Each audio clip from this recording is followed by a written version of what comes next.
అటు ఆమ్ ఆద్మీ పార్టీ, ఇటు కేసీఆర్ నేతృత్వంలోని బీఆర్ఎస్ పార్టీ రెండూ కూడా కుప్ప కూలిపోతున్నాయా? అవినీతి వ్యతిరేక ఉద్యమం నుంచి వచ్చినటువంటి పార్టీ అవినీతిలో కూరుకుపోతోంది.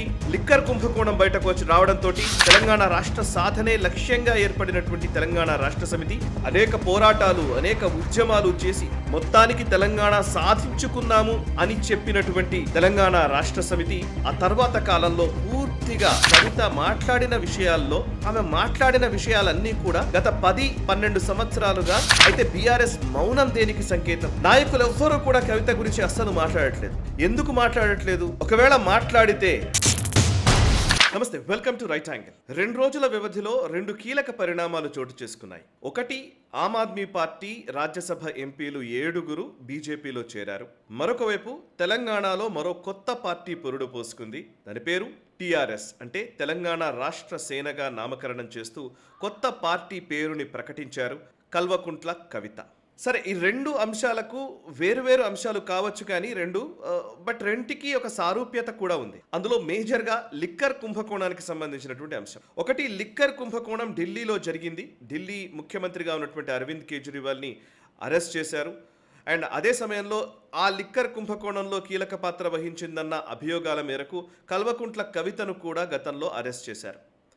తర్వాత వాళ్ళిద్దరికీ ఢిల్లీ కోర్టు క్లీన్ చిట్ ఇచ్చింది. కానీ ఇప్పుడు మళ్ళీ దాన్ని ఈడీ అధికారులు సుప్రీంకోర్టు కూడా వెళుతూ ఉన్నారు ఈ అంశానికి సంబంధించి. అయితే కల్వకుంట్ల చంద్రశేఖరరావు, కేసీఆర్ గారి తనయ కవిత టీఆర్ఎస్ బీఆర్ఎస్గా మారిపోయింది. ఆ తర్వాత కాలంలో ఆమెను పెద్దగా పట్టించుకోలేదు, ఆమెతో నిలబడలేదు, ఆమెతో కుటుంబం సఖ్యత వహించలేదు. ఇవన్నీ అంశాల మేరకు ఆవిడ బయటకైతే వచ్చారు. ఇప్పుడు కొత్త పార్టీని అనౌన్స్ చేశారు. అటు అరవింద్ కేజ్రీవాల్ తనకు ముఖ్యంగా చెప్పాలంటే తనకు చాలా చాలా దగ్గరి వ్యక్తులుగా, నమ్మకస్తులుగా, తన కోటరీలోని వ్యక్తులుగా పేరున్నటువంటి 7 ఇప్పుడు బయటకు వచ్చిన పరిస్థితి. 7 అనే కంటే అందులో 2 కీలకమైనటువంటి ఎంపీలు ఉన్నారు. ఒకటి రాఘవ్ చడ్డా ఆమ్ ఆద్మీ పార్టీకి కోశాధికారిగా పనిచేశాడు. అండ్ ఆయన ఆమ్ ఆద్మీ పార్టీ ఫండ్స్ విషయంలో, ఫండ్ రైజింగ్ దగ్గర నుంచి మొదటి రోజు నుంచి ఇప్పటి వరకు కూడా ఆల్మోస్ట్ అన్ని అంశాల్లో ఆయన చేదోడు వాదోడుగా అరవింద్ కేజ్రీవాల్తో పాటు ఉన్నటువంటి వ్యక్తి. మరొక వైపు సందీప్ పాఠక్, తను ఒక స్ట్రాటజిస్ట్గా తనకు పేరుంది. అదే ఆమ్ ఆద్మీ పార్టీ ఇంటర్నల్ వ్యవహారాల్లో, వ్యూహాత్మకమైనటువంటి అంశాల్లో, వ్యూహాత్మక నిర్ణయాలు తీసుకోవడంలో కీలక పాత్ర వహించినటువంటి వ్యక్తి సందీప్ పాఠక్. సో అతను కూడా ఇప్పుడు పార్టీ మారాడు. సరే, అంతకుముందే స్వాతి మలీవాల్ అరవింద్ కేజ్రీవాల్ మీద విమర్శలు చేస్తూ రావడము అవన్నీ మనకు తెలుసు. ఆమె ఎప్పుడో ఆమ్ ఆద్మీ పార్టీకి దూరం అయింది అన్న భావనలో మనం ఉండవచ్చు కాక. బట్ ఓవరాల్గా చెప్పాలంటే అటు ఆమ్ ఆద్మీ పార్టీ, ఇటు కేసీఆర్ నేతృత్వంలోని బీఆర్ఎస్ పార్టీ రెండూ కూడా కుప్ప కూలిపోతున్నాయా అనే అంశమే ఇప్పుడు తెరపైకి వచ్చింది. ఇటు కవిత రూపంలో కావచ్చు, అటు ఈ ఎంపీల రూపంలో కావచ్చు. మొత్తంగా ఈ పార్టీ 2 పార్టీలు కూడా తమ అస్తిత్వాన్ని కోల్పోయే దిశగా అడుగులు పడుతున్నాయా అని అనిపిస్తోంది. రెంటిని మనం వేరువేరుగా చూద్దాం. బట్ ఎస్, అయితే రెంటికి కీలకమైనటువంటి అంశం ఏంటంటే, ఏదైతే ఆస్పిరేషన్స్తో, అంటే ఒక రాజకీయ పార్టీ ఏర్పడినప్పుడు ఆ రాజకీయ పార్టీకి ఒక డిఎన్ఏ ఉంటుంది, ఆ రాజకీయ పార్టీకి ఒక వైఖరి ఉంటుంది, దానికి ఒక లక్ష్యం ఉంటుంది, దానికి ఒక క్యారెక్టర్ బిల్డ్ అవుతుంది. అంటే ఆ పార్టీ పర్టికులర్లీ కొన్ని అంశాల పట్ల ఎలా వ్యవహరిస్తుంది అనే అంశాలను బేస్ చేసుకుని ఆ పార్టీని ఒక ఘాటన కట్టడం ప్రజలు చేస్తూ ఉంటారు. సో ఆ వైఖరి, ఆ క్యారెక్టర్ని కోల్పోవడంతో ఆ పార్టీలు కనుమరుగవడం అనేవి అనేక సార్లు మనం చూసాం. ఫర్ ఎగ్జాంపుల్ శివసేన లాంటి పార్టీ హిందుత్వ నినాదంతో, నిజానికి బాలసాహెబ్ ఠాక్రే గారు హిందూ హృదయ సామ్రాట్గా ఆయనకు పేరుంది.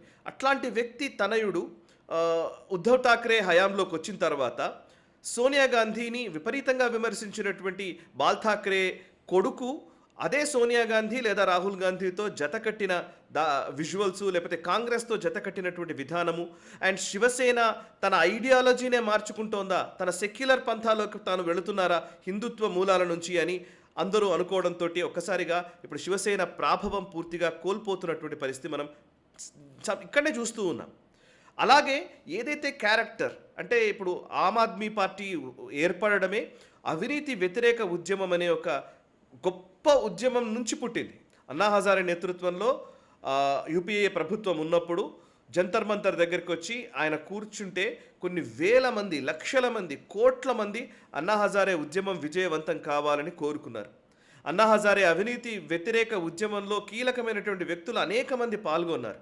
అక్కడి నుంచి పురుడు పోసుకున్నది. అంటే అక్కడ ఆ తర్వాత కాలంలో లోక్పాల్ కోసమని వచ్చింది. జన్ లోక్పాల్ అనే అంశాన్ని పదే పదే ప్రస్తావించి మీడియా ఛానళ్లలో అన్నా హజారే మూవ్మెంట్ నడుస్తున్నప్పుడు మీడియా ఛానళ్లలో కూర్చొని డిస్కషన్స్లో పార్టిసిపేట్ చేసినటువంటి అరవింద్ కేజ్రీవాల్ తర్వాత కాలంలో ఆమ్ ఆద్మీ పార్టీని ఏర్పాటు చేసిన అనతి కాలంలోనే తన నిజ స్వరూపాన్ని బయట పెట్టుకుంటూ ఉండడంతో మోరల్లీ ఆమ్ ఆద్మీ పార్టీ చాలా వరకు వీక్ అవుతూ వచ్చింది. ఇప్పుడు టెక్నికల్గా కూడా కొలాప్స్ దశకు చేరుకుంటోంది. అంటే తాను చెప్పినటువంటి సిద్ధాంతాలకు తానే భిన్నంగా వ్యవహరించినటువంటి దాఖలాలు. ఫర్ ఎగ్జాంపుల్, అవినీతి వ్యతిరేక ఉద్యమం నుంచి వచ్చినటువంటి పార్టీ అవినీతిలో కూరుకుపోతోంది. లిక్కర్ కుంభకోణం బయటకు రావడంతో ఒక్కసారిగా ప్రజలు నిర్ఘాంతపోయారు. ఇంకోవైపు ఒక వ్యాగనార్ కారులో ఒక సామాన్యుడిలాగా ఆయన ఒక మఫ్లర్ చుట్టుకొని, ఒక లూజ్ షర్టు వేసుకొని, ఒక రెనాల్డ్స్ పెన్నుని జేబులో పెట్టుకొని, ఒక అతి సామాన్యమైనటువంటి వ్యక్తిగా అందరికీ కనబడుతూ అందరితో మాట్లాడుతూ నడిచినటువంటి అరవింద్ కేజ్రీవాల్ ఒక అద్దాల మేడ కట్టుకున్నాడు, షీష్ మహల్లో నివసిస్తున్నాడు అనేసరికి ప్రజలు ఒక్కసారిగా నిర్ఘాంతపోయారు. తదనుగుణంగానే ఎన్నికల్లో తీర్పునిచ్చారు, ఆమ్ ఆద్మీ పార్టీని గద్దెదించారు.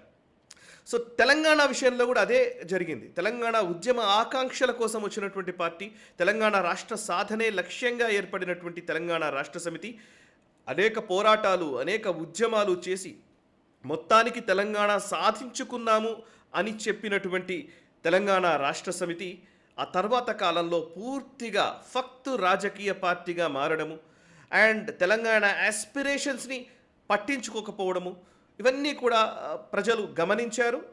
తదనుగుణంగానే గద్దె దించారు కేసీఆర్ని.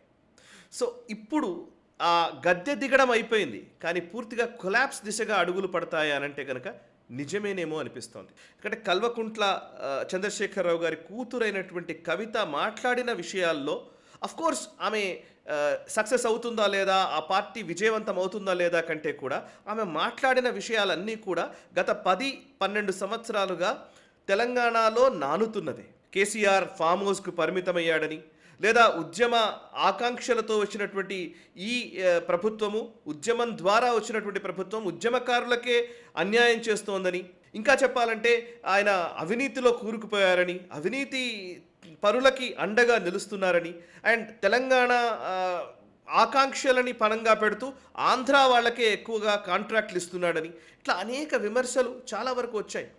గత 10-12 సంవత్సరాలు ఇవన్నీ విన్నవే.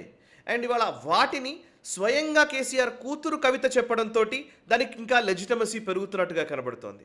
అయితే అఫ్కోర్స్ ఎస్, కవిత మరి ఇంతకాలం అక్కడే ఉంది కదా, ఆమెకున్న క్రెడిబిలిటీ ఎంత, ఆమె లిక్కర్ కుంభకోణంలో ఆమె కూడా భాగస్వామిగా ఉందని కదా అభియోగాలు వచ్చాయి. అండ్ కవితని డిజోన్ చేసుకోవడం వల్ల కవిత ఈరోజు బయటకు వచ్చిందా? అండ్ నిజంగా చెప్పాలంటే ఒక కుటుంబ పార్టీ అని చెప్తున్న దాంట్లో ఒక కుటుంబంలోని ఒక వ్యక్తికి ఎందుకు ప్రాధాన్యత ఇవ్వలేదు అని ఆవిడ ఆరోపిస్తోంది. అన్ని ప్రశ్నలు ఉన్నాయి. So what ever it may be, even బీఆర్ఎస్కి ఇది ఖచ్చితంగా చేటు చేసే అవకాశాలే కనబడుతున్నాయి. ఆ చేటు మొదటి అడుగు నామకరణంతో మొదలైంది. అదేంటంటే నిజానికి టీఆర్ఎస్ పార్టీ కాస్త బీఆర్ఎస్గా మారింది, తెలంగాణ రాష్ట్ర సమితి భారత రాష్ట్ర సమితిగా మారింది. ఇప్పుడు మళ్ళీ దాన్ని పునరాలోచిస్తున్నాము, మేము భారత రాష్ట్ర సమితిని మళ్ళీ తెలంగాణ రాష్ట్ర సమితికే మార్చుకునే అవకాశాలు ఉన్నాయి అని కొన్ని ఫీలర్స్ వస్తున్న టైంలో దానికి ఆదిలోనే ఆపేసింది కవిత. ఎందుకంటే టీఆర్ఎస్గా మార్చుతారేమో అన్న ఆలోచనలు నడుస్తున్న టైంలోనే కవిత తన పార్టీ పేరు టీఆర్ఎస్ అని ప్రకటించింది, తెలంగాణ రాష్ట్ర సేన అని ప్రకటించింది. సో ఇప్పుడు బీఆర్ఎస్ టీఆర్ఎస్గా మారడం కష్టమే. సో ఆల్రెడీ టీఆర్ఎస్ ఇప్పుడు ఎగ్జిస్టెన్స్లో ఉంటుంది కాబట్టి సరే, ఈ పేరుని ఎలక్షన్ కమిషన్ ఆమోదించడము, దానికి ఉండాల్సిన టెక్నికల్ అంశాలు ఎలాగో ఉంటూనే ఉంటాయి, అవి తర్వాత చూడవచ్చు. బట్ ఇప్పుడు బీఆర్ఎస్ మాత్రం చాలా ఇబ్బంది పడే అవకాశాలు అయితే కనబడుతూ ఉన్నాయి. అయితే బీఆర్ఎస్ మౌనం దేనికి సంకేతం? నాయకులు ఎవ్వరూ కూడా కవిత గురించి అస్సలు మాట్లాడట్లేదు. ఎందుకు మాట్లాడట్లేదు? ఒకవేళ మాట్లాడితే కవిత ఇంకా అగ్రెసివ్గా మాట్లాడడం మొదలు పెడుతుంది, దానివల్ల నష్టం కలుగుతుందని భావిస్తున్నారా? లేకపోతే మన ఆడపడిచే కదా, వదిలేద్దాం కొన్ని రోజులు, ఇగ్నోర్ చేయడం మంచిదని అనుకుంటున్నారా? వ్యూహాత్మక మౌనమా లేక భయంతో కూడుకున్న మౌనమా?